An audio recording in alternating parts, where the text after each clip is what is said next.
Western Spring Television. Ours it is.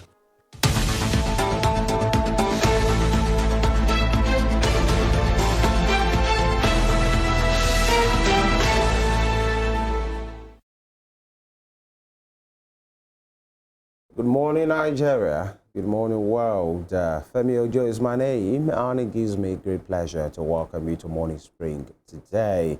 And today's Thursday, so if you call it the TBT edition, you are not wrong. Today is a day known, especially in the social media space, for throwback, narratives, throwback pictures, videos, where you were and where you are right now. But then speaking about where we were, some persons will say, maybe we were better at the time, economic-wise, sports, education, and over the years, things have not been the same, but the handlers, the people in charge right now are saying maybe it was due to actions or inactions of people at the helm of affairs in the past, but now the responsibility, lies on the people in charge right now to correct the ills of the past so that the nation's throwback will not be better than what we have right now. Once again, I welcome you. Evelyn, good morning. Good morning, Femi. How are you doing today? Very well. Good morning, people. Thank you for joining us. My name is EVELYN OHIOLEI. And just like what Femi said, it's Thursday. They call it a TBT, the Throwback Thursday. Right. And, throwing it back, I'd like to tell a little story before we go on. Yeah.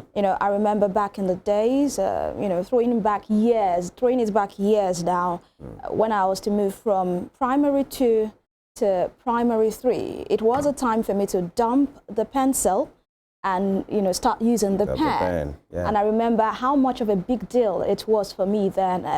My first day in primary 3, I just couldn't wait to write my name or write my notes with a pen. And I also remember my dad making it a big deal then, celebrating every time, like, yes, my girl now is a professor. She's using a pen. Yeah. And it was a big deal for me there. I'm saying that story just to encourage you to celebrate your little wins. Yeah. It doesn't matter what you have achieved. It might not be as much as you want it to be. Yeah. It might not be that big goal, that big dream. Big. But the little wins, it might be you achieving your water level, water measure, drinking the amount of water you're supposed to drink per day. Yeah. It might be you starting up a job. It might be you registering for that course. No matter how little it is, just ensure to celebrate it, because they say he that is faithful in little will definitely be faithful in much. So when the big win comes, you will definitely also celebrate it. All right, thank you for that pep talk. By the way, your ready is ready. The way they say it. It's giving. Thank you. You're not looking bad yourself. In the way of talking. Your ready is ready. He's ready and he's giving, really. All right, on the program, we usually look at the headlines as seen from our major dailies. And of course, we then get talking after that. The papers are in right now. We take this quick break. We'll be back. Don't go anywhere. Still Morning Spring, beaming live on channel 190, Star Times DTT, and of course on our YouTube channel at Western Spring Television, where we see it as it is. Please hold on.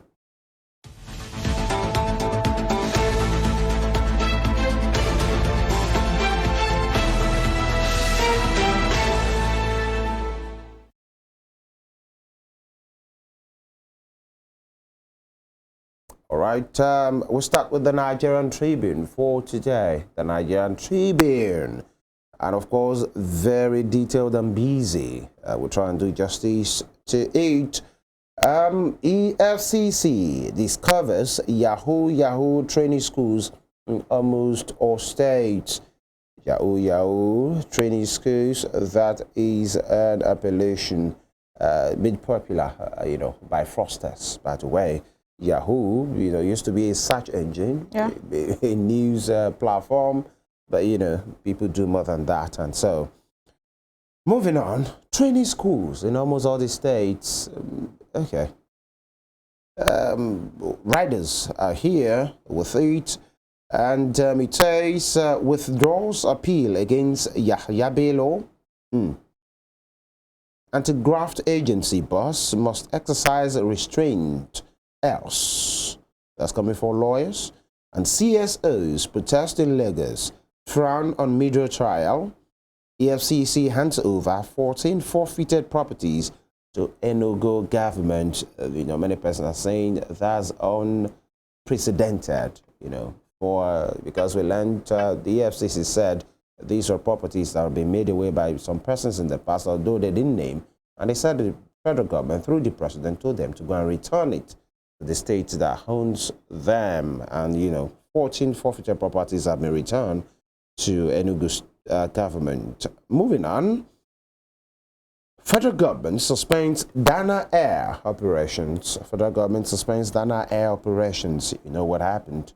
A few days ago, one of the airplanes skidding off the runway right there in Lagos. And Rivers Finance Justice Commissioners resign, reject the redeployment.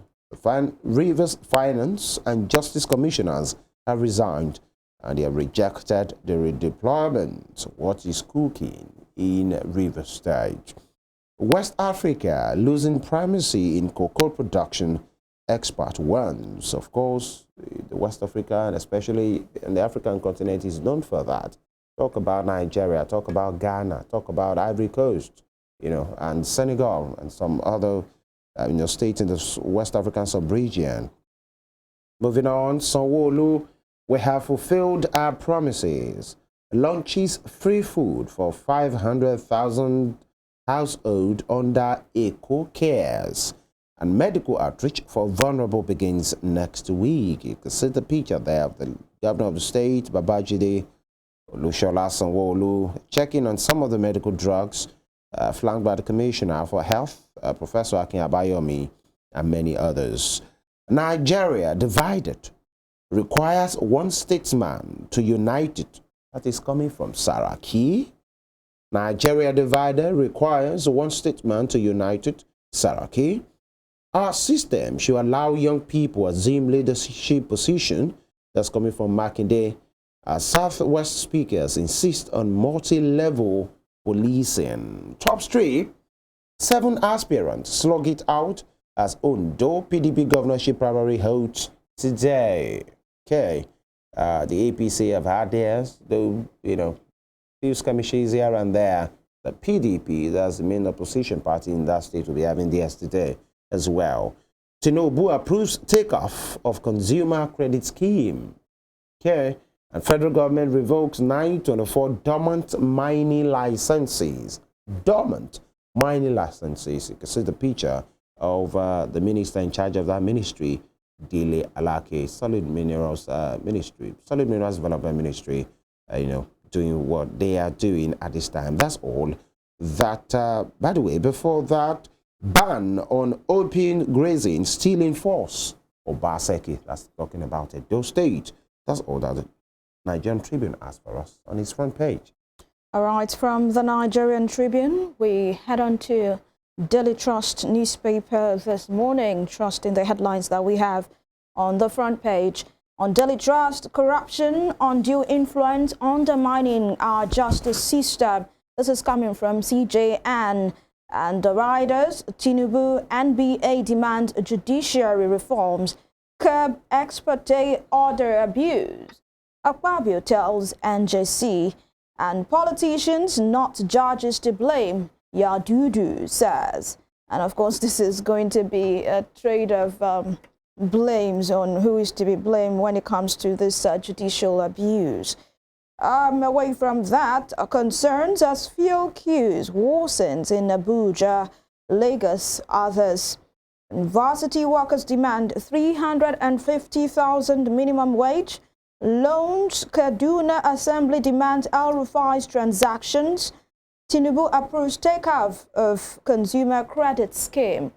And I think this is a very laudable one from the government, this consumer credit scheme. People get to do what they need to do, even though they do not have the financial resources for it. You can have your own home, you can have your own vehicle, and ensure to pay back. What we just need is to have a very good structure, people that can be accountable, and also when I say people, I mean the beneficiaries, and as well people that will be managing the scheme. Top corner, experts weigh in as FG grounds Dana Air after runway accident, and Zulum to military establish base in Sambisa forest. And poultry farmers lose birds as temperature hits over 40 degrees Celsius.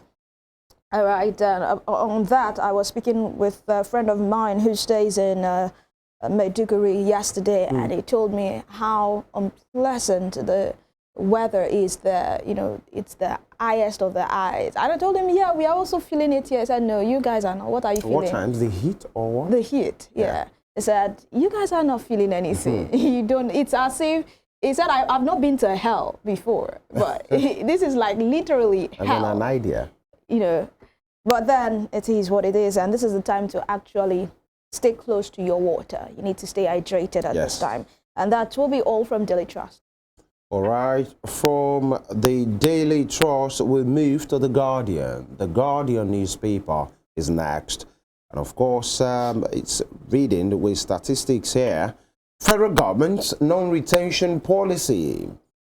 Over 5,032 first-class graduates languish amid vacancies in varsities. Federal government's non-retention policy. Over 5,032 first-class graduates languish amid vacancies in varsities. And of course, this is a good one to look at because, you know, it used to be like the best of, you know, the product of each schools are retained. You know, are retained. At least they are offered that retention if they will be willing. But it seems that is no more happening.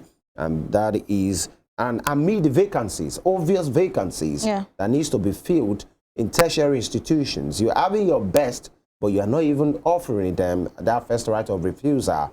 Young man, young woman, do you want to stay and work with, or would be delighted to work with you? Everybody like to work with the best brains. Yeah. But that's what The Guardian is saying. More than 5,000 of them are languishing, and then the vacancies are existing just because of federal government, you know, non-retention policy. Quick one, some universities are represented here.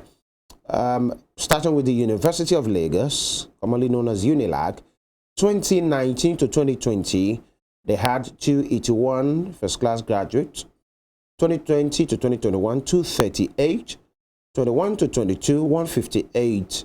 And the vacancy at those universities have been put, I mean, at UNILAG, university vacancy for lecturers is more than 1,000. That's what The Guardian is saying. UI, that's a premier university, University of Ibadan, 241. In I'm talking in terms of first class produced now because of worth of time. In 2019 to 2020, 241. 2020 to 2021, 265. 2021 to 2022, 314. And they too, according to The Guardian, are having more than 1,000 spaces that needs to be filled. Unilorin 180, 178, 239, having more than 500 vacancies to fill. Federal University Gusau, that's in Zamfara State, 2019 to 2020, they had 12, and they still have more than 600. According to The Guardian, they didn't have any first class from 2020 to 2022, but they have more than 600 vacancies to be, you know, filled. UNN, University of Nsukka, 174, 246, 288, more than 1,000 vacancies still. OAU, Obafemi Awolowo University, 124 first class produced in 2019 to 2020, 2020 to 21, 109, 2021 to 2022, 158. You know, the school too having more than 1,000. Uniben, 282 first class in 2019 to 2020, 2020 to 2021, 178, 21 to 22, 179, more than 1,000 spaces to be filled as well. FUTA, 206, 195, 195, more than 1,700 vacancies. Bayero University in Kano, 105, 285, 180, more than 1,200, you know, spaces to be filled. And, you know, the stakeholders here has to do with the Ministry of Labor, the National University Commission, IPPIS Office, that's the payment platform, Office of the Head of Service, Federal Character Commission, Ministry of Finance, Ministry of Education. Those are the stakeholders in that particular cycle. And to employ a single lecturer, you have to go through 7 MDAs. And those are the MDAs that I've mentioned. 7 MDAs, IPPIS, NUC, Ministry of Labor, Ministry of Education, Ministry of Finance, Federal Character Commission, and the Office of the Head of Service. That's a lot. You might want to pick up a copy of this paper to have more detail. Moving on, currency outside banks up by 300% as economy slips into cash hoarding. And when Godwin Emefiele was in charge, he said we had too much money in circulation. The liquidity is high. So, you know, that was the reason why it had to be mopped up with the currency redesign and many things. But almost 2-3 years, you know, after that now, it's like that gain, if we ever made any, has been reversed. Currency outside banks up by 300% as economy slips into cash hoarding. And this has to do with many factors, really. The banking system as well is one system that needs to be reviewed, because sometimes they can be time wasters. So people would rather hold their money to their chest instead of going through banks' troubles. It's easy to deposit, but to withdraw is the issue here, among many other factors. EFCC withdraws appeal against order restraining Yaya Bello's arrest. Aviators fought interference as federal government grounds Dana air operations. Zulum urges establishment of military bases in Sambisa Forest and Mandara Hills. That would be a lot. The Sambisa Forest is a vast expanse of land, but you know, that transversed almost 3-4 states. Do we have enough personnel to put there? And they won't be overrun in a week, you know. Moving to Rivers State, weakest loyalist rejects redeployment, resign from Rivers cabinet. All right. Federal government probes bullying incident at British International School, Abuja. You know, those are the headlines on the front page of The Guardian. Quite a detailed one. All right, from The Guardian, let's head on to the Punch newspaper this morning. Consumers lament as food prices rise 30% in 8 states. Beans, Gary, semolina, others rise by over 30% despite currency gain. And 500,000 households to get Lagos palliative, says Sanwo-Olu. And of course, you can see the picture of the governor of Lagos State there, Babajide Sanwo-Olu, and his deputy, Obafemi Hamzat, and you know, some of his commissioners there during the initiative to ease the economic hardship on Lagosians that took place in Ikeja. JAM plans meeting with NIMC over candidates with double NIN. How do you have double NIN then? Okay, there's this meeting to go on between JAM and NIMC. And bullying, parents seek justice after another student speaks out. Remember that case of the lead British International School and the lady that was bullied. It seems some students started to speak out on what they've been facing. And it's good. I mean, we spoke about speaking out yesterday, how these people are bullied to silence because of the repercussions of speaking out. But it's good to know that they feel safe to speak out at this time. And we need more. Police shooting victim not Lautech student. This is according to the management of the school. And top strip queues return as fuel scarcity hits Abuja, 5 states. And you might want to ask, why is this happening again?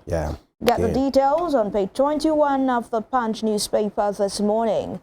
And 34 oil firms face probe over environmental pollution. Delayed justice. Tinubu National Assembly demand judicial reforms. And lastly, from the Punch newspaper this morning, from the world champion himself, although not yet confirmed, hasn't been confirmed, I sneezed blood 2 days before chess marathon began. Onokoya says that will be all from the front page of the Punch newspaper this morning. Right, very many things to talk about, you know, the stories, the headlines that we have, many things. But then time is always of essence on this program. We take this short break now. When we return, we'll be talking about the anti-corruption war of the federal government and the role being played by the EFCC and other agencies in charge, seeing that we have a corruption reading or corruption reduced, let me use those words, a country that we have, have corruption to the barest minimum, if actually it can be eradicated, because wherever you see humans, of course, you might see one or two things that are not the way that it's supposed to be. How is this drive, this campaign of the federal government going, especially the EFCC, the situation that we witnessed last week, when the EFCC besieged the home, the Abuja home of the former governor of Kogi State, Yaya Bello, and matters, around that. We'll be speaking with a lawyer, economic historian, and now somebody passionate about good governance. It's going to be a very interesting conversation. So you might want to pull a cushion and relax, or possibly you're on your way to work. Do whatever you have to do to be part of this program. Let's remind you that we're on our YouTube channel at Western Spring Television. Take this break. We'll be back.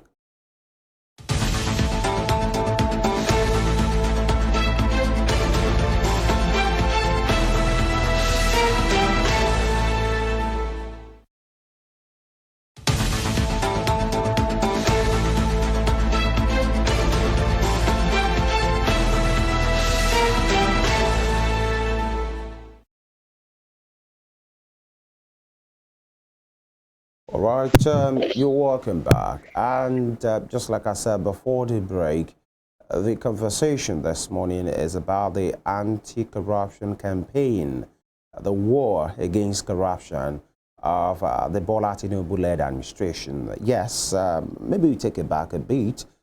During the tenure of former President Muhammadu Buhari, in fact, during the campaigns, he inched, the legs of his administration on economic prosperity, security, and anti-corruption drive of his. But 8 years down the line, many Nigerians have, they think, especially the anti-corruption drive of Buhari then, maybe it was neither here nor there, nothing significant was made. Those are the views of some persons. But now, there is another sheriff in town, and his name is Bola Ahmed Tinubu. He's the #1 man in charge of the nation. And of course, he has spoken about how corruption must be reduced, among many other things as well. Now, if we move it forward a bit, a scenario played out last week, when the men of the Economic and Financial Crimes Commission, the personnel, the operatives, were at the residence of the former governor of Kogi State, that's Yaya Bello, for his arrest. That was after many invitations that he had turned down at the time, but they were not able to do that. In fact, many persons were around the place, journalists, operatives of the EFCC, security personnel, and in a bizarre fashion, the incumbent governor of Kogi State, Usman Ododo, came into the fore, entered the house, and we learned he allegedly whisked him away. Maybe, many persons would think maybe he was there for solidarity, but after some time, he left, and Yaya Bello has been declared wanted by the EFCC, by the immigration, by the Nigeria police, many agencies as well. He's on the watch list, and we learned it has even been, his name has been sent to the Interpol as well. But where does that leave us? It is about over 80 billion naira. That's the allegation. That's the figure put to Yaya Bello's name, while he was in office. And in a twist and turns of events, just before that, there were court orders. In fact, the lawyers of Yaya Bello said, we have a court order restraining the EFCC or any other agency from arresting or even interrogating Yaya Bello. The EFCC said they have a court order, that confirms the warrant of his arrest as well. And then, in a twist of events, just 2 days ago, Ola Olukoyede, the chairman of the EFCC, granted a press briefing, and he spoke to some things and put some figures, and we allow you to see that as well. But since then, many persons have been saying, was that really necessary? From the ombudsman, the EFCC chair, this is a thing that has to do with corruption. It is a media trial. Was it necessary? Or was just the EFCC chairman being plain? Is he just being plain to let the people, the country, know what is going on? Several things to really, talk about. We are being joined this morning by Dr. Adetunji Ogunyemi. He is a lawyer and, of course, an associate professor, a public affairs analyst, an economic historian with the FEMI University, popularly called the Great Ife. Doctor, good morning. Thank you for joining us. Morning. Thank you for having me. All right. We'd like you to please hold on. We'd like our people to have an idea of what we are talking about. That press briefing where Ola Olukoyede addressed so many matters, especially on the anti-corruption fight. But we stick with the Yaya Bello situation this morning. Please take a look. Okay. You want me to weigh on the issues at hand? Please hold on, sir. We want to take a video. Okay. Yeah. All right. Was this of staff? Yes, cashier, the government house cashier, the guy that was bringing the billions.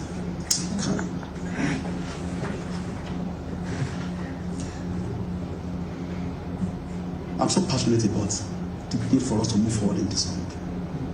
A sitting governor, because he knows he's going, you move money. I mean, the particulars of offense is there. It's before court. Go and check it. Apply for our processes, please. You will get some of these particulars of offense there. Move money directly from government to build the change. Use it to pay the child's school fee in advance. In advance. Dollars. How much? 71? Yes.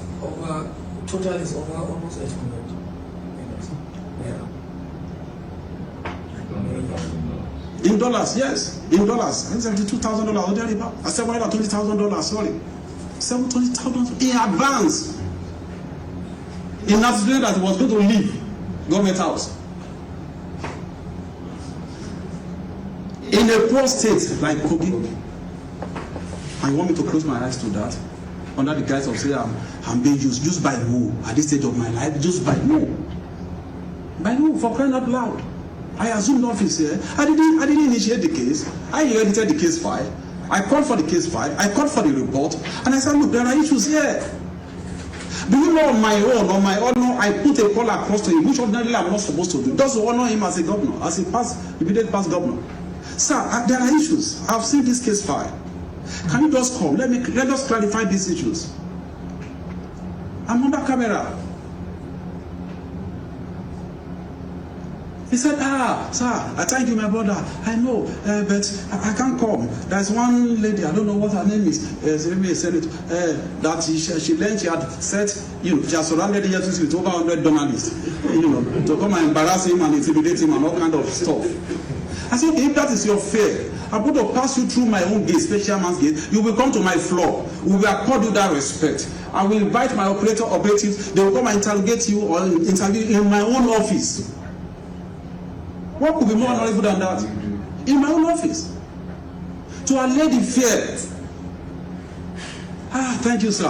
I appreciate that. You know what he said? But can't they come to my village? That's what he told me. Can't they come to my village to come and say? All right. That was just a part of that press briefing given or granted by the chairman of the EFCC, Ola Olukoyede. Doctor, these are some of the issues that we are seeing at this time. But before you respond to these, for us to just paint the right context, I would like your take on what happened last week especially when the EFCC were the Abuja home of Yaya Bello, the drama that happened, the extraction, quote unquote, performed by Usman Ododo, and you know, what was your initial position when you saw it? Well, I think the issues at hand are just three. Okay. One, EFCC sought to apprehend the former governor of Kogi State, Yaya Bello, in his private house in Abuja. They went there to apprehend him. And the reason why they went there was because he refused to answer the summon of the EFCC. The question is this legit under our law? The answer is yes. Perfectly legit. Perfectly correct. If you refuse the summon of the EFCC or in their invitation, they can proceed to your known address to apprehend you and then bring you for interview.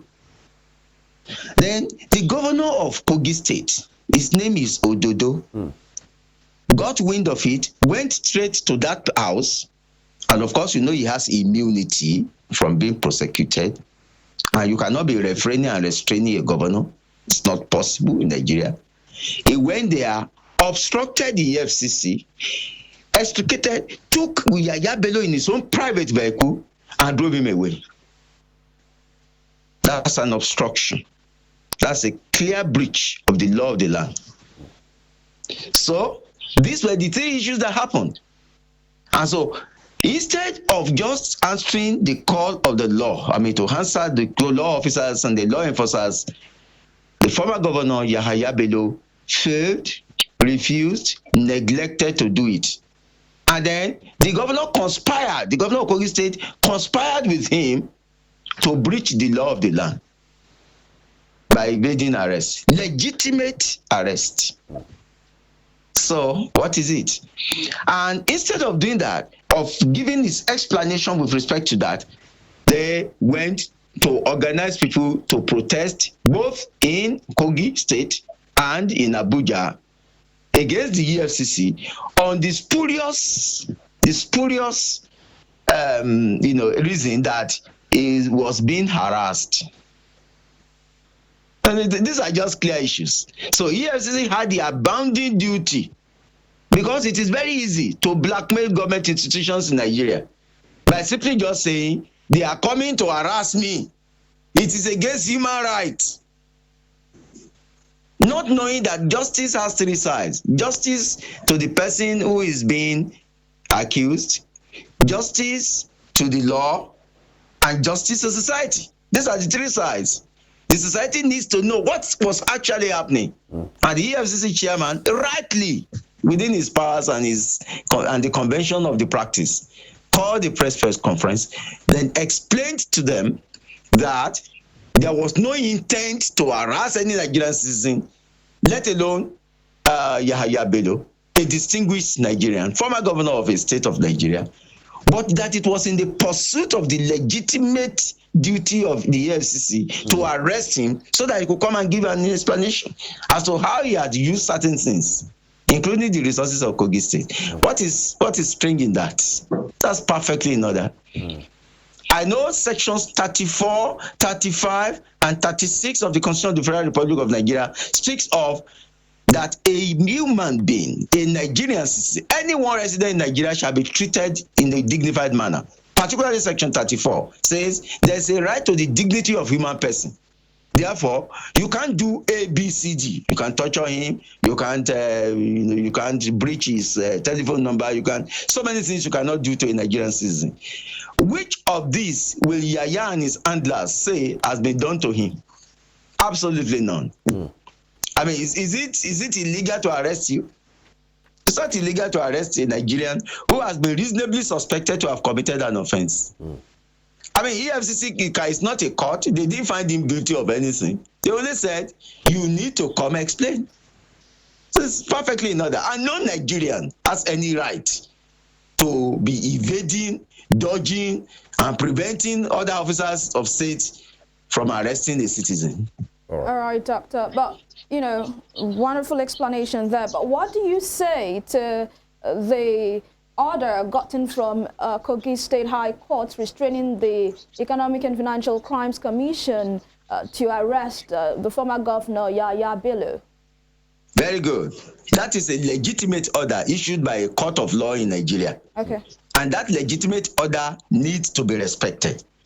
But when you have conflicting legitimate orders, like the EFCC also got to arrest Yaya Bello from Abuja, the High Court of the Federal Capital Territory, what we do as legal practitioners is that when we see those conflicting judgments that say, one says don't arrest, the other says go arrest, and they are given by two coordinate, two courts that has coordinate jurisdiction as touching a matter, and one is not superior to the other, the EFCC or any officer in charge is free to obey or to follow the one that suits him best. That's it. That's the convention. Now, what about the other party? If Yaya Bello chooses to obey the one that suits him best too? Good. In this instance, he does not have a right to prevent himself from being arrested if the law officer decides to use the one that says go arrest him. So if Yaya Bello has no right to be enforcing a court order, he can only benefit from a court order, not enforce it. It's only the law enforcers in Nigeria, including the FCC and the police, that can enforce the law in that respect. So what you're saying? I mean, the issue is go arrest. Another one says do not arrest. So which one gives the right to Yaya Bello to dodge arrest? None. So it is the one that says go arrest that EFCC have decided to be. EFCC doesn't even need to trouble itself. Once it gets that arrest, it just give it another. Please, Yaya Bello, appear before us. If he refuses to appear, then there are other remedies that can be done in law. Okay.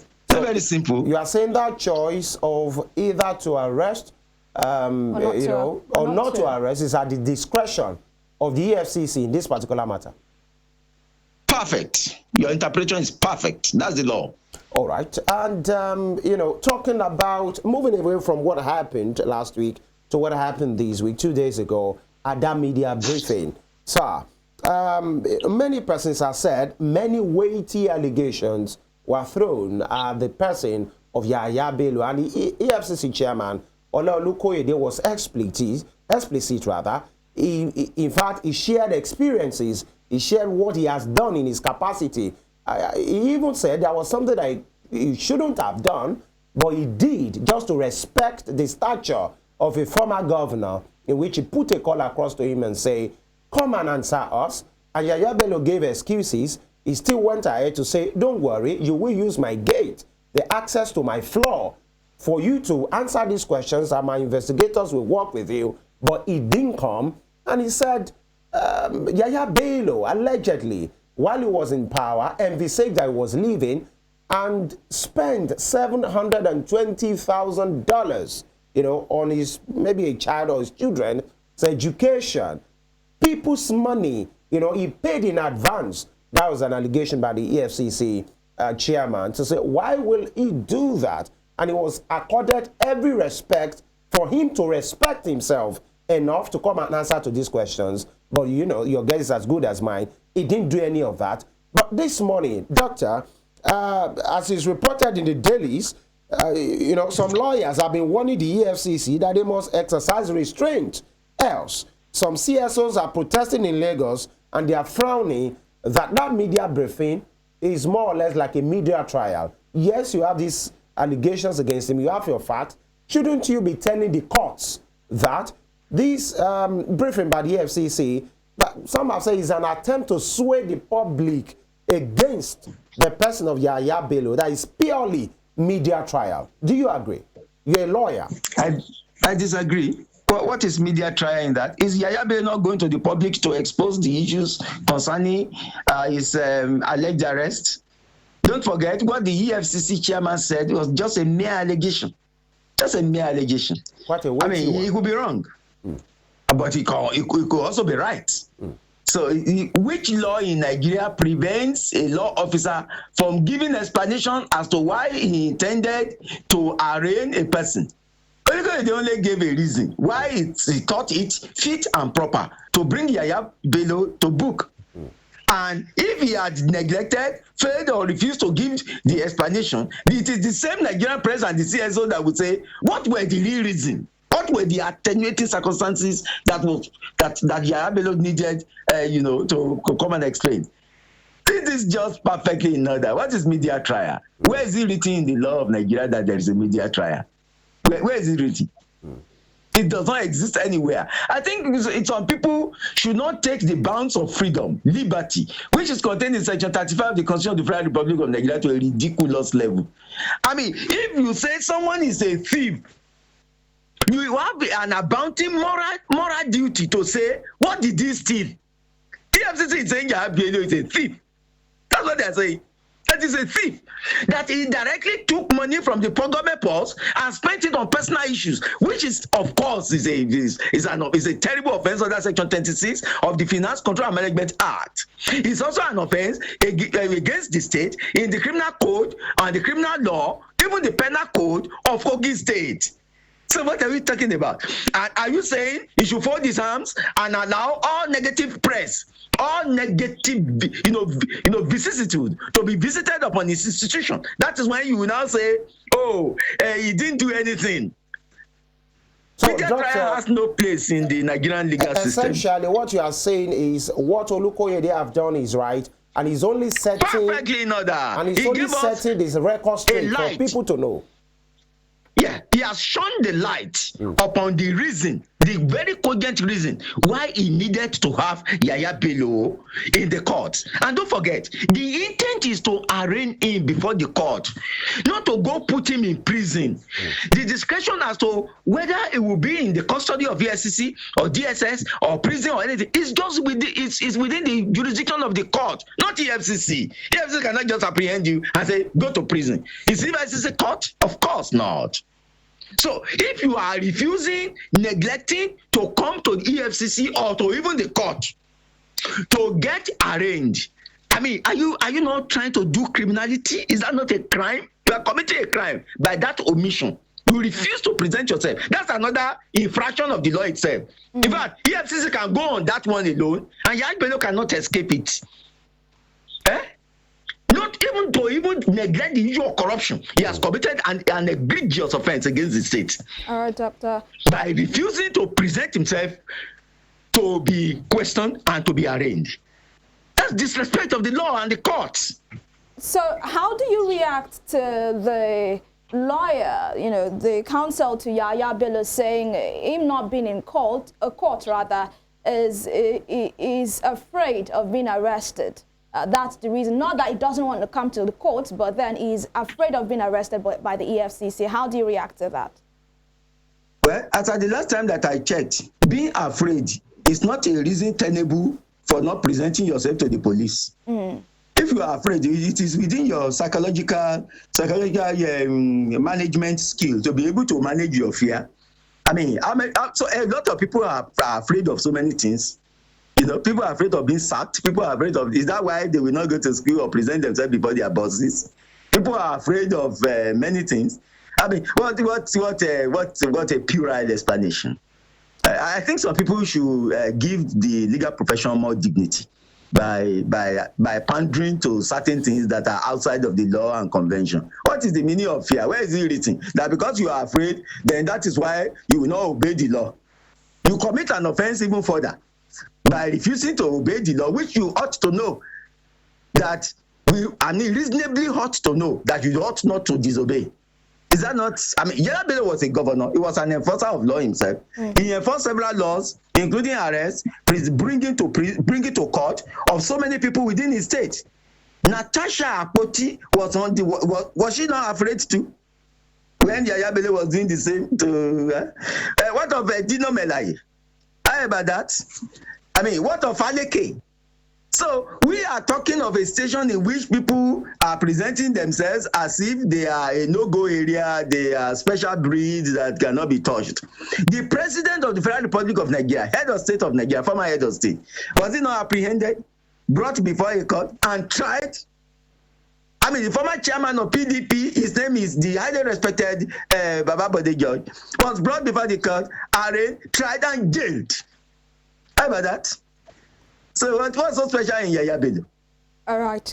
Now, the EFCC has declared the former governor wanted, and some Nigerians are saying that it is making a mess of the collective sensibility of Nigerians, saying the EFCC, the police, they can smoke and fish out Yaya Bello wherever he is. In fact, when he was declared wanted, the IGP removed or retrieved the police officers attached to him, and Nigerians were asking, why not just ask the police officers to tell us where he is so that he can be arrested? Why withdraw the police officers attached to him, then declare him wanted? Is this not abusing or insulting the collective sensibilities of Nigerians?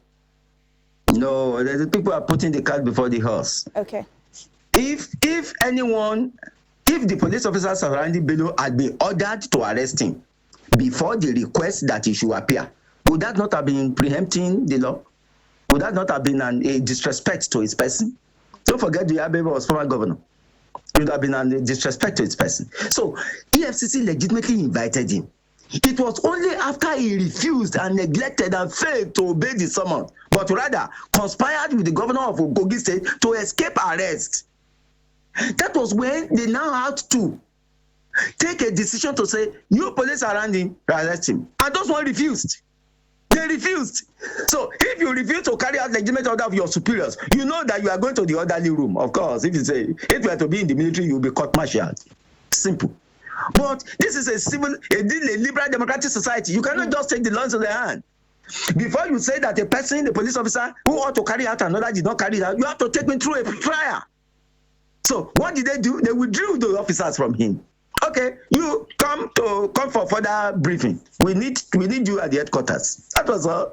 Not that it happened. The reverse was not what happened.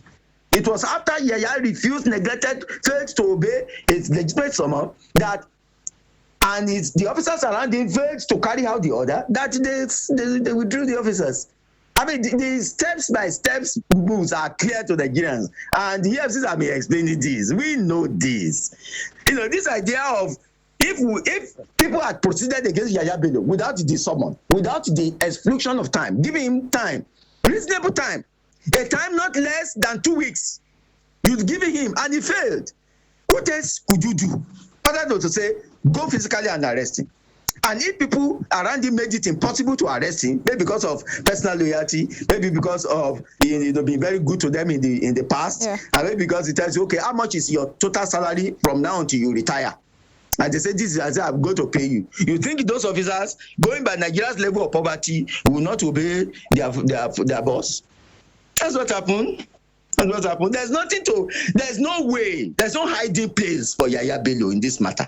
He cannot cling to any fundamental human right, cling to the right to dignity of person, cling to liberty of his movement, to be explaining away his duty to obey the law. It's not tenable anywhere. All right, and one character that was germane that on the day EFCC was supposed to arrest or went to arrest Yaya Bello at his Wuse residence in Abuja was the governor of Kogi State, Usman Ododo, and a lot of people thought he obstructed arrest, and that is really an abuse of office. How do you react to that, and also to the fact that some people are calling for the State House of Assembly in Kogi to begin impeachment process against him? Okay.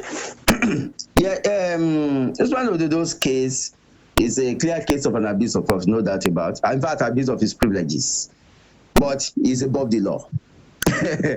Our laws are written in such a way that the governor of a state cannot be arraigned.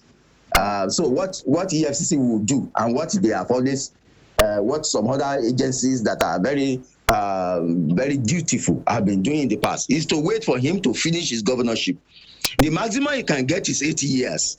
Then you proceed against him to come and explain why he would neglect in the course of his official duty to obey the law. Very simple. I mean, it happened to Oji Zokalu. He was apprehended. It happened to Dariye, the former governor of Plateau State. I think he's still serving a jail term. It happened to Adasu, former governor of Benue State. He was apprehended. It happened to another governor in I think in Taraba State. Also, another Reverend Father, Jolly Yame. You know, these are people who are sentenced to prisons, and they spend their time. They had their time in court, and they spent prison terms. You know, if a person will not be honorable enough to obey the law that he himself is making in his state, the penal code in the Kogi state, which is applicable in that state, in all parts of the state, which compares, which puts upon the governor the duty to obey all laws and the constitution of the land. If he will not do it, but the law protects him to say that it cannot be arranged, okay, no problem. Wait for 8 years. Then you bring him to come and face the comeuppance. But do you consider it an impeachable offense? Any offense that is impeachable, what makes an offense impeachable is within the discretion of the House of Assembly of a state. If you write a line, and you write the line and you cancel 2 or 3 letters there, the House of Assembly of any state can say, because the governor cancel letters in a line that you wrote, it is an impeachable offense. The Constitution of the Federal Republic of Nigeria is a very interesting constitution. It puts a lot of power in the House of the Assembly. And that is why every governor of a state wants to put the House of Assembly in their pockets. First, by ensuring that those who contest for that position did not pay for their nomination fees. Second, by campaigning for them on the platform of their respective political parties. Third, by bribing them to stupor. They bribe them to stupor, so that they will forget, first, their honor, their dignity, and their responsibility to their constituents. That's what the governors do. That's what governors do. In the 36 states of Nigeria, you hardly can find maybe about 5 House of Assembly that has a significant level of autonomy to call to question the governor of the state. I can mention Lagos State. That is an exception to that perfidy. Most of the House of Assembly in the states of the Federation are just perfidious collection of people, not obeying the law at all. So the possibility of Yaya Bello being impeached by this local House of Assembly is almost nil, zero. It's like saying the House of Assembly of Rivers State would have attempted to impeach Wike when he was governor. He was the generalissimo in that state. Who could have impeached Wike? You don't try it. You'll be committing suicide. So I wish Dodo well for his 4 years. And if the Gogi people still says that such a person who disobeyed the law should be governor for another 4 years, yes, no problem. Then he will come and explain after 8 years. After all, there is no statute of limitation on where you can be brought to court for committing an egregious offense against the state. All right. Dr. Ogunyemi, now, this says so much about our nation and the psyche. I'm talking especially the leaders, talking about impunity, because that action of Ododo has been condemned by several persons, and you have just done so now. And you're a lawyer. You have just given us the position of the law on this. But what does it speak about the culture of impunity to be using? Because, yes, he has immunity and he's protected by our laws, but this same law is being used to cause illegality, obstruction of justice. To the young people that are looking at Ododo as a governor, and they too want to be governor, this behavior of his, and many persons will say this is not the first. There are allegations that when Nyesom Wike was governor of Rivers State, he used his office to protect the incumbent governor, Ile Ife, while EFCC were after him as the accountant general of Rivers State. This culture of impunity. Now, if the ruling class are using their privileges has been given to them by our laws to do illegality, and the culture of impunity continues. So where does it leave the state called Nigeria? Me too, I agonize over this issue. I agonize about it. It's like asking a person who holds the lever, the control, to get a thing done against himself. You are asking him to do it for you, to do it against himself. In other words, you are asking a person to commit class suicide. Now, the problem is the loss of value. What is the quality of the people we bring into the House of Assembly? What is the quality of such people? Where have they led before? Where have they proved themselves before? Somebody was just jobless. Jobless has never served in any place. He was never even a janitor of his class when he was in primary school. He was not a janitor. Not to talk of being a senior prefect. He has not led human beings before. Nigerians enthusiastically elect such people into the House of Assembly, into the Senate, into the Rep. Now, what quality are you going to be expecting from them in checking the executive from their excesses? Zero quality. It goes to who are the people who elected these people into the government. That is it. What values did they look at in them? The truth of the matter is that we are going to be facing this kind of debility for a long time. I suggest, I mean, I can predict that it will not be less than 40 years for us to get out of the doldrum. That is if we begin conscious effort to get out of the doldrum. Because we are already sentenced to those people who have no value but have money to be in power. For you to comfortably be in the House of Assembly of any state, if you are a teacher, at least you must have risen to the level of a headmaster.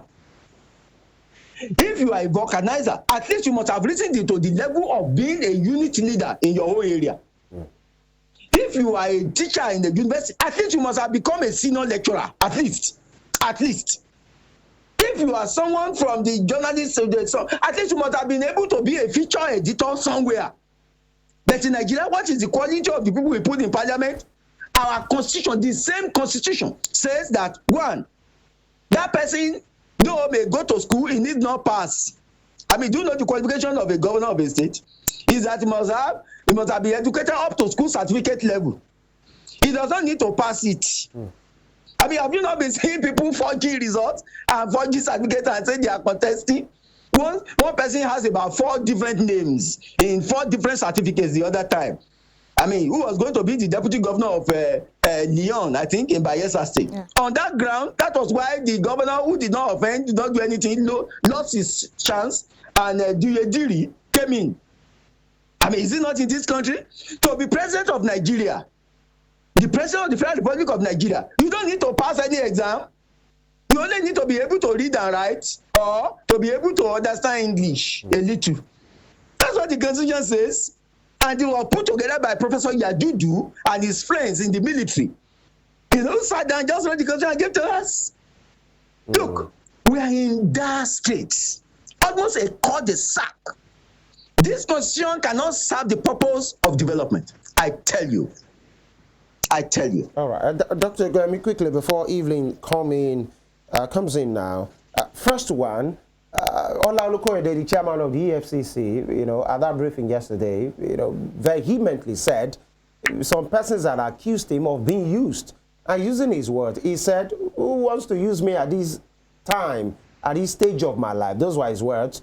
He said, I'm just passionate that if nothing is done, there is a problem in the country. And he added, he said, EFCC must be allowed to work. Those were his words. He said, we must allow EFCC to work. If not, Nigeria is in a problem. That those of you, persons that are saying are being used, who are the ones who use me? I cannot be used. That's number one. And number two, I referred to media trial the other time because many persons have accused the EFCC, not under Olukoyede, but in the past, of not having watertight cases when they do prosecute. And sometimes they come to the press to talk about cases, to talk about individuals, and they now go to court to be asking for time for them to gather their evidences. That this is not the standard practice. Why not take your time to build all your cases, get your evidence and facts, and by the time you go to the court, you are ready. That's the standard procedure. That's what FBI will do. That's what other anti-corruption agencies all over the world will do. Now, in the past, what we are used to is for the FCC to bandy figures and announce in the media that they are doing this, they are doing that, and they will now be asking for time. By the time they go to court, that's why some of these suspects are being released because they don't have watertight case. Do you agree with that sentiment as well? That instead of banding figures, make sure you are ready before you even come for the suspect. 2 questions, Doctor.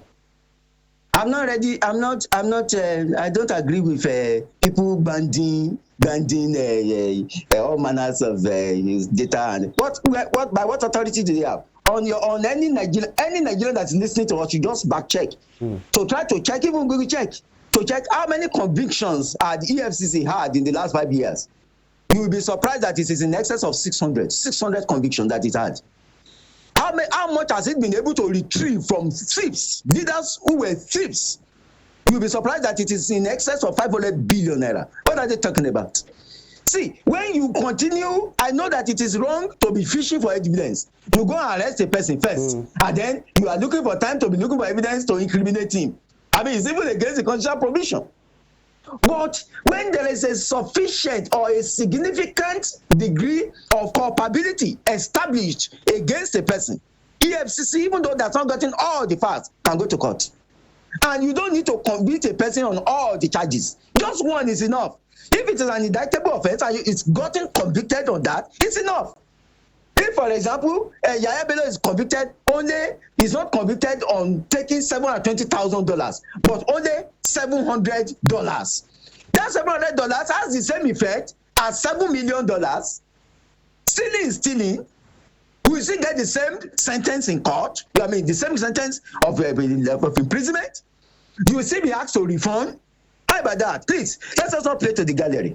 What is important in this matter? I agree that absolutely that fishing for evidence is not correct. But when you allow in our institution in Nigeria, where institutions destroy evidence against evildoers, where as soon as you have a person under investigation, you will see your priest, your imam, your bishop will call you and say, look, this man is one of our members, so could you? That's kind of pressure that your legal aid is going through. You have politicians who themselves sent your name to the Senate to be confirmed. They will call you and say, please, this man is our man. Oh, can you please do something for us? Please do something. That's pressure. You think that if a person does not have a sense of self-respect, he can achieve anything in Nigeria? He will achieve nothing. You will see people who are, even those people who pay your school fees as a student in university, in school, in primary school, they will come to you to kneel down to beg you so that you will not do the functions of your office. Has it not happened before? Here in OHIOLEI, we call them begging industrialists. They will beg you until you faint. You caught a student that is cheating in the exam, really cheating, and then you present him for administrative sanction in the university. You will see your own professor who employed you will come and beg you and say, oh, just leave this one for me. I'm not going to ask you for any other thing. No, just leave this one for me. I mean, this person is a protected. Just leave him for me. Have you not seen that before? This is a Nigeria where people will see immediately you arraign a person.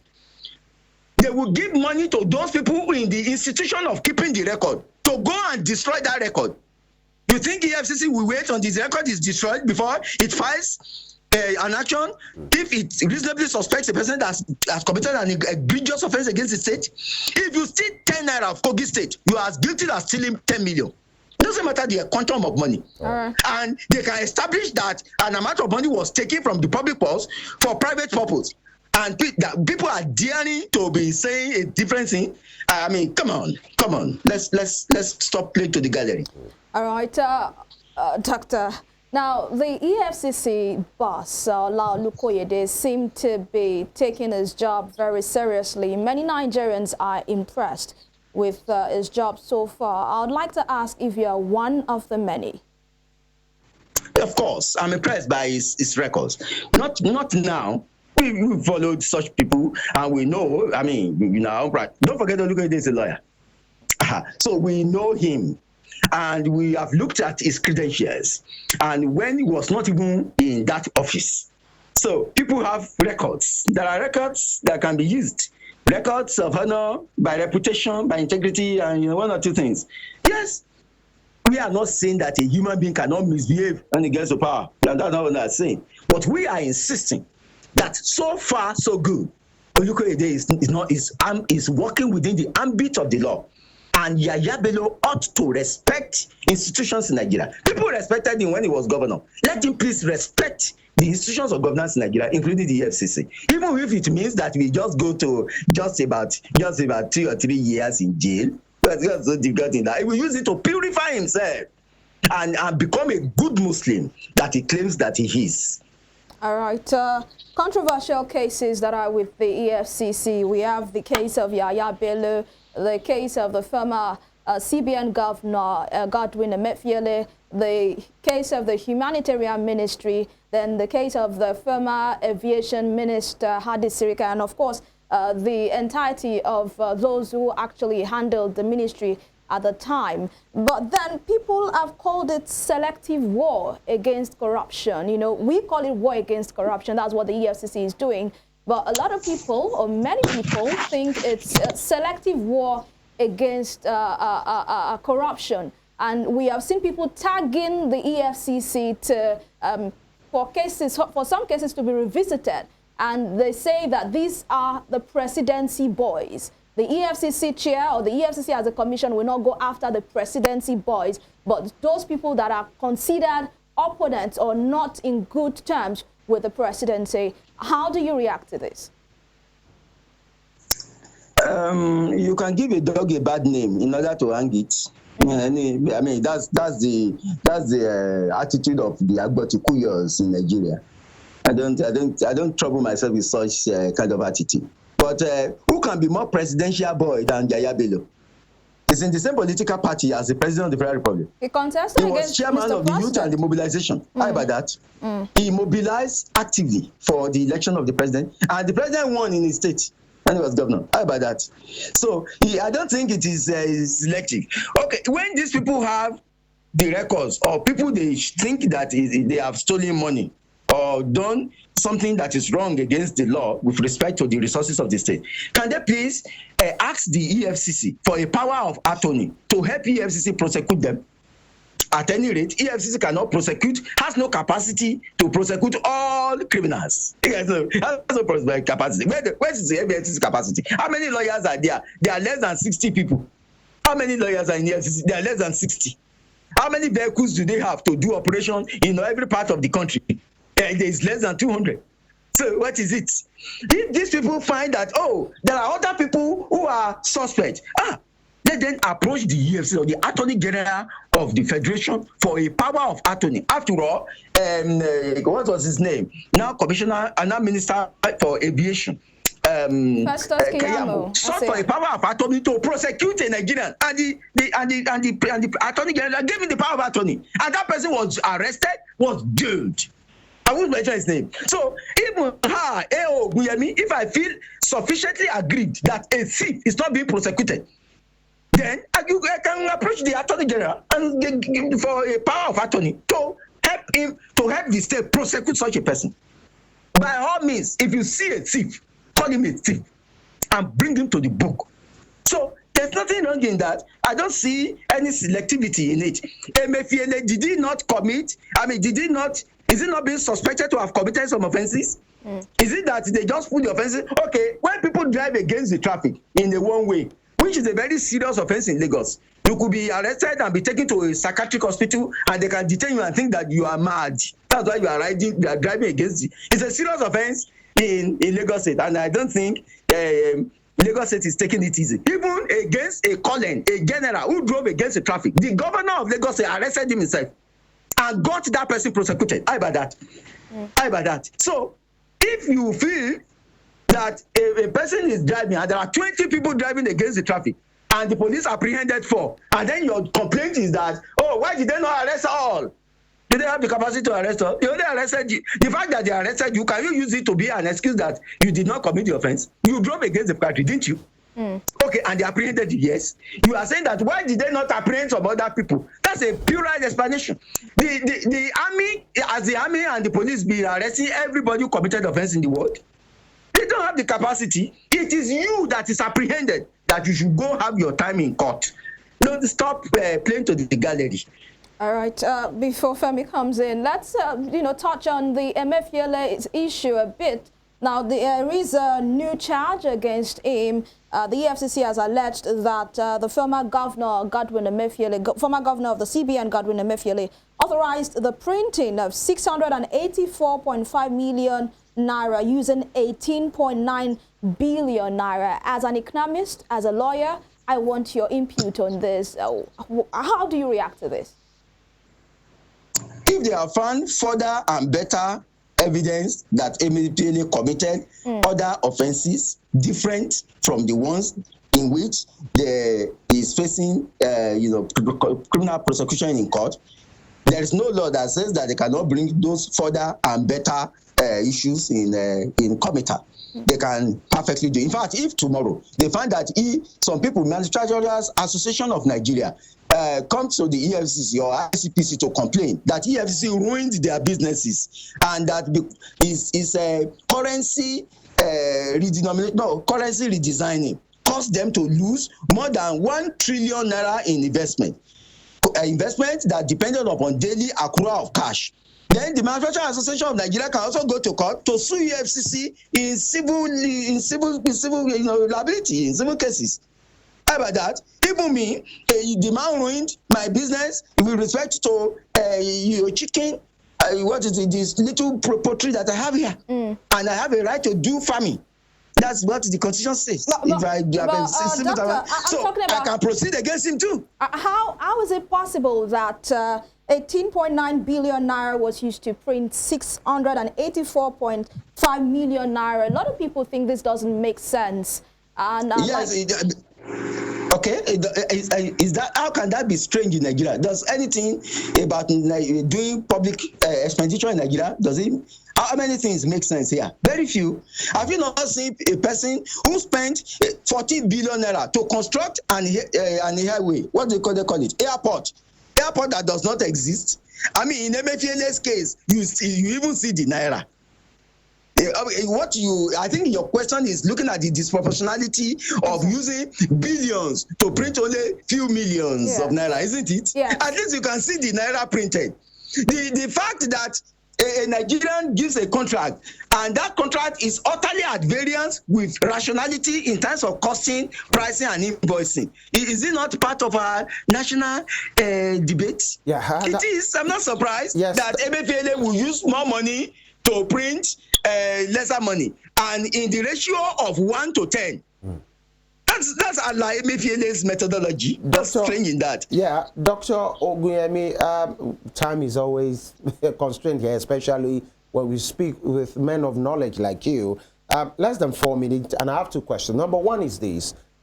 You have said, you have confirmed that you are impressed with the workings of OHIOLEI Olukoyede, and of course, he prides himself as a lawyer, in which you are one as well. And many persons will say, maybe when new chairman come on board, the EFCC, they speak to their readiness to work, and after some time, whenever they leave unceremoniously, and there is a line to that from Nuhu Ribadu, who was said when he was to be east of that he's supposed to go on a course, he left unceremoniously to Lamode, to Ms. Waziri, to Magu. In fact, Magu was, removed. It was there was a panel of inquiry. Till now, the federal government at that time, even till now, didn't tell us what Magu did. And we learned, he was probed, he was interrogated, he was detained.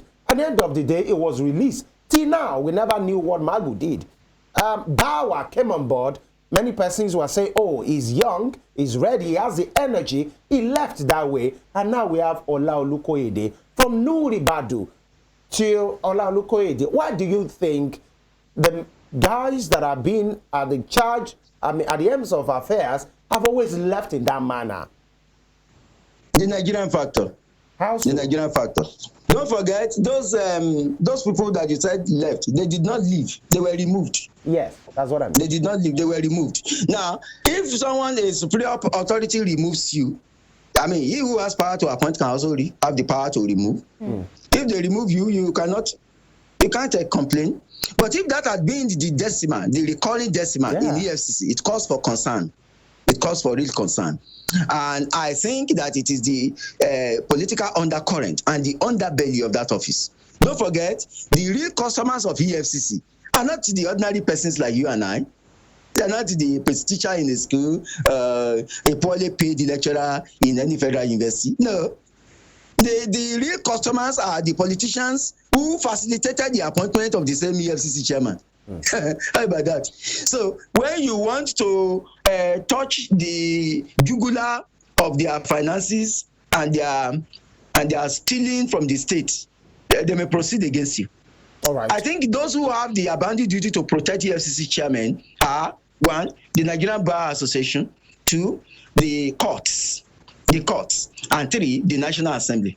If the National Assembly puts its feet on the ground, it may be very difficult to humiliate any member, any chairman of the EFCC. Ogunyemi, but I think it's a concern. Yes, very quickly. In fact, Magu had a very peculiar case because for the 5 or 6 years he used, it wasn't even confirmed.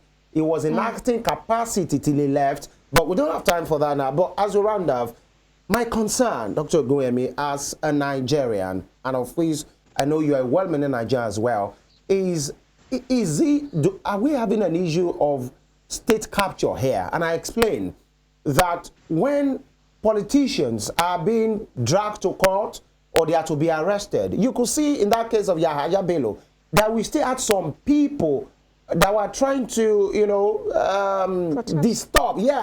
obstruct. You still see these people that the anti-corruption SARS, in which they are trying to drag to court. Some persons will still be hailing them, trying to talk down on the institutions, trying to delay, obstruct justice, obstruct the police, chanting anti-police, anti-EFCC, songs to say, no, you must not touch it. Now, is it a state of, a state capture that is what we have reduced to, or is it a people problem? Because many persons have said, maybe it's only in Nigeria that people that are oppressed will be the one explaining for their oppressors.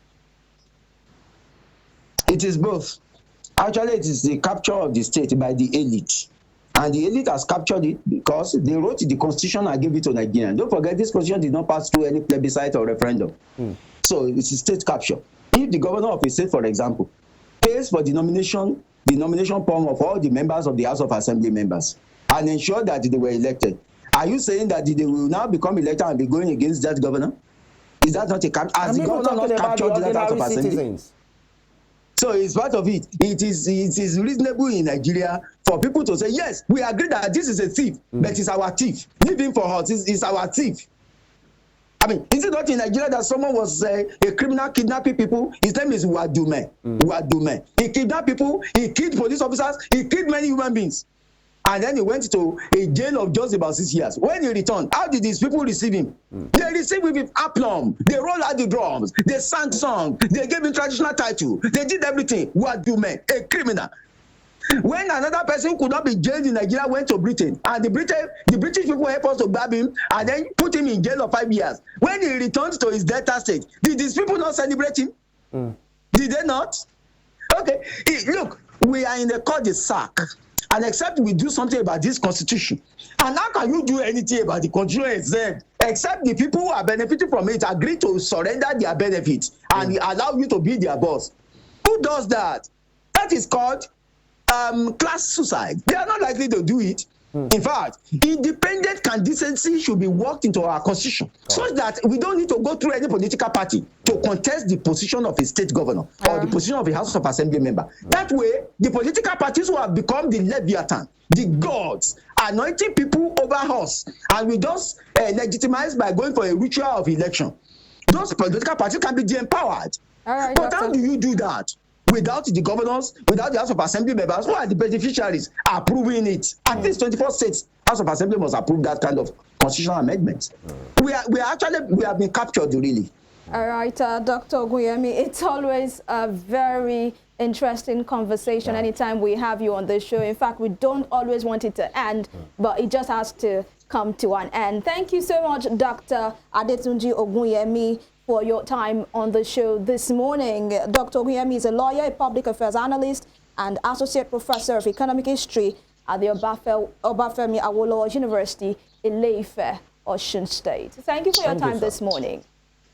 Thank you for having me. Thank you. All right. That was a very intense one with Dr. Ogunyemi. And of course, you know, Doctor, he always has so much to download, so much to say. And he is, like you say, a proponent of good governance. He is always so passionate about us getting it right as a country. And that is also why we are here and why we're having this conversation this morning, so that we can get it right as a nation, ask the critical question, the pertinent question, the hard questions, and also get you informed, our dear viewers. And that is where we, pause this morning on Morning Spring right here on Western Spring Television. You can watch a recap of this show on our YouTube channel at Western Spring Television, also on our different social media platforms, Instagram, X, and Facebook at Western Spring Television. My name is EVELYN OHIOLEI, and I say Nigeria must and will work in our time. I say amen. And that last place we ended the conversation, EVELYN, has just gotten me in my feelings. The issue of state capture, especially when something is looking like you are just helpless. But then we will not agree. We'll not agree. We keep having this conversation. And just like EVELYN, I prayed, I say big amen. Nigeria will triumph. FEMI Ojo is my name. We'll see you tomorrow for the TGIF. God bless Nigeria. Bye.